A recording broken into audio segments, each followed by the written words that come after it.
Okay, so I figured I'd do an end of season or near end of season overview of my Husqvarna 435X. It is now September 2022. I purchased this in early spring of 2022. So this is a 2022 model. I know that people have had issues, numerous issues with the 435X in previous years. I've talked a little bit about one specific issue I had with this in a previous video with the control board going bad.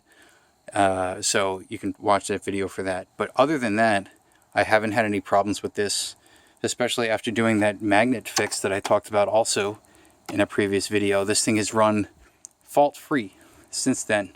No issues whatsoever in terms of, having like drive issues or getting, false lifted errors or anything like that. It's been totally fine. As you can see, I did also change the setup. I used to have a little mat that it would drive up onto the patio there where there's a roof overhanging a section of the patio, and it would park there.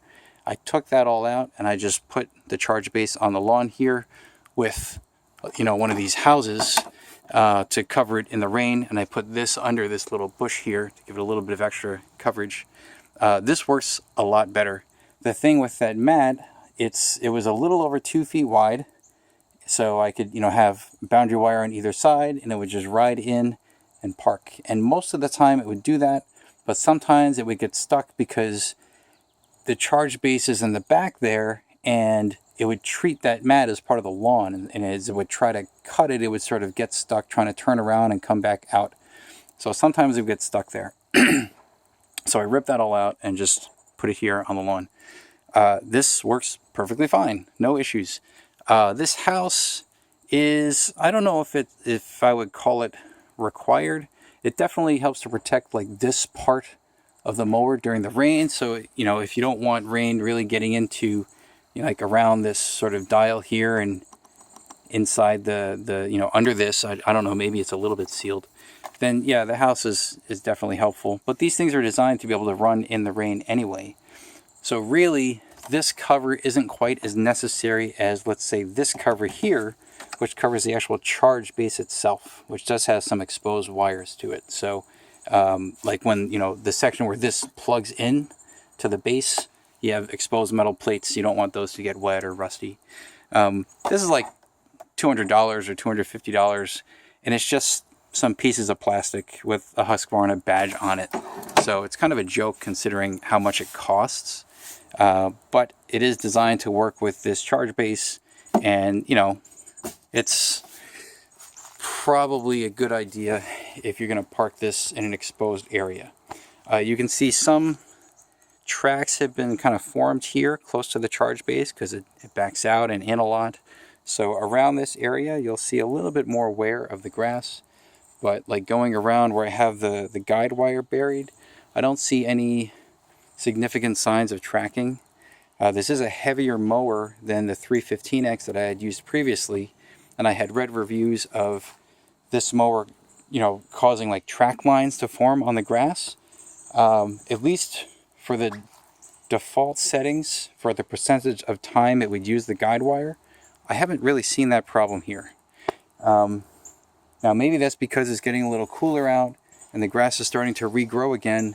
In the dry season, around like late July through August, maybe there was a little bit of that, but I don't quite remember. As far as blade usage, so when I was using my 315X on the same property, I would replace the blades once per season. Like I'd use one set of blades for the whole season, no matter how nasty they looked, and it seemed to do okay. For this, I wanted to be a bit more cognizant of using fresh blades, and we're making sure the blades are clean. So I replaced the blades, I believe, 2 times this season. So basically about every 2 months I would replace the blades. With the first time I used fresh blades, and then the second time I took the first set of blades and cleaned them and put them back in here, because when you clean the blades, that particular set was still pretty sharp. So I figured I could reuse them. And also, since fall is going to start very soon, it's a used set of blades. Maybe I can use those to try to cut up some of the leaves as they fall, maybe a little bit. So yeah, figure you go through, let's say, 3 sets of blades in one season if you're living in the US Northeast or something with a very similar climate. Quality has been fine, no issues there. No issues getting stuck in any sort of normal part of the yard. The only issues I've had with getting stuck are near the retaining wall there, and that is mostly to do with how I set up the boundary wire. So over here, for example, I have a little pocket between this bush and the edge of the wall, and I have the mower kind of go in a little bit and out. So sometimes it gets stuck in that pocket against the edge of the wall because the mower's trying to turn around, and the sort of head that turns, that swivels, kind of gets stuck up against the edge there. Not all the time, very rarely, but sometimes it can happen. So if you have an edge like that, just try to pull the boundary wire a little bit further back than you normally would. And then, you know, I have along this wall here, the boundary wire is relatively close to the wall. It's not the standard 12 inches from the wall, it's more like 6. And it's all stapled in. So next year I'm going to bury it, but pull it back a little bit first before I bury it, because especially on the more sloped section of the yard back there, when it comes down toward the wall, the body will kind of scrape against the wall, and then it can get stuck like that, and then it can't pull itself out, so then you have to go pick it up and reset it. But even though it's been, you know, that wire is, let's say, about 6 inches from the wall, I haven't had the mower run over the wall and fall over, thankfully. So that's been fine. This section of grass here, this whole strip, despite being new, because I had this wall rebuilt this year, so they took the extra dirt and just kind of threw it over here and planted grass. That was very loose dirt. It was also very rocky. But despite that, once this grass grew in, most of it kind of held up to the mower, because the mower has, you know, it has a weight, and it has those grippy tires or these knobby tires, and that can really dig into the grass a lot. Most of this grass has survived that despite being relatively fresh and the dirt not being really settled in. But there are some patches of wear, like you can see here, you can see over there, especially under this tree here, it really wore out. But most of it's been okay. So just as with every season, I've replanted, you know, grass seed just to patch up the yard wherever, you know, the grass has gotten a little bit too worn. But so, you know, so far not so bad. This section over here, the really sloped section, I was cutting this pretty much through, I think, like maybe early August.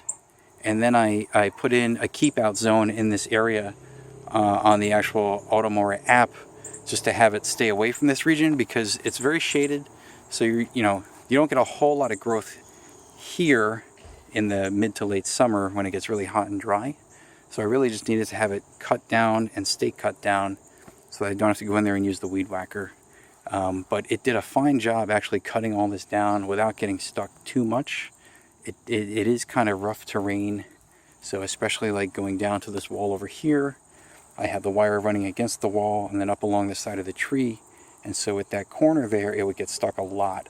So I had to pull the wire back and really round off that profile so that it wouldn't get stuck there so much. And it is very steep. Maybe if I come down here like this, you can see,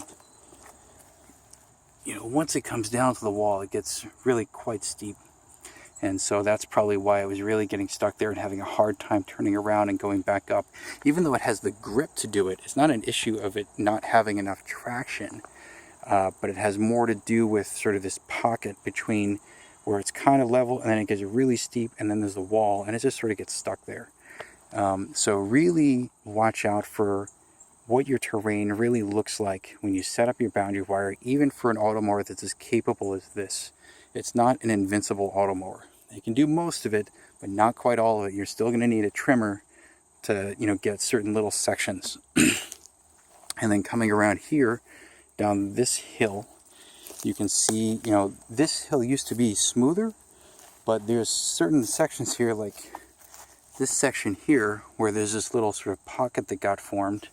And then also over here, where this other little pocket got formed just as the mower was coming up and sort of wearing through the dirt. And occasionally, like as the mower goes up, the bumper will sort of bump against the hill and kind of scrape against it. So over time, it's actually, instead of having a smooth section, it can form like a step, and then it'll get stuck even more often because it's a step instead of a smooth grading. So depending on the terrain, how loose the dirt is, how much other stuff is there, there's a lot of like loose pine needles and sticks and things that can kind of hide what the real terrain looks like underneath. So either later this fall or maybe early next spring, I'm gonna have to come in here and put some dirt down and try to smooth this out again, so that way the mower can get back down here and cut this on a regular basis.